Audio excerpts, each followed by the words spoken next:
बाबूजी बाबूजी हमरा सब याद आ गए बाबूजी हमरा सब याद आ गए हम ठीक हो गए बाबूजी हमरा सब याद आ गए हमर रात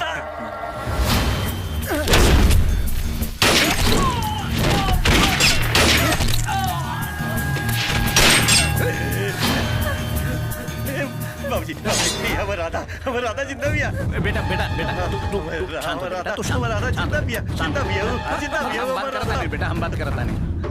हे लड़की हमारा बेटा के खुशी ही ना है, हमारा बेटा के जिंदगी भी है। कितना जतन के बाद हमार बेटा पागलपन से बाहर आयल बा।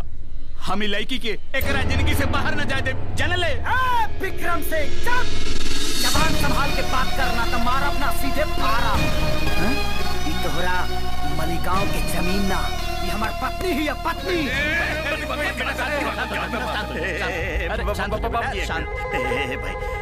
भाई तेरा से कोनो गलतफहमी हो गई भाई।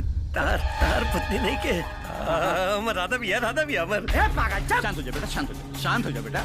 एक तते पहले से क्रेक बड़े, अगर हमार हाथ पड़ गई ना तो हमार मारल रांची ना सीधे काके जाला लो।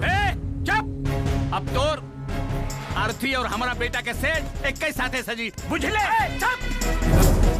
अगर हम अपने आप पर आ जाए ना तो तोर चीता तोरा बेटा के हड्डी से सजा दे और तोर कलेजा काट के तोर चीता जला दे, बुझाई?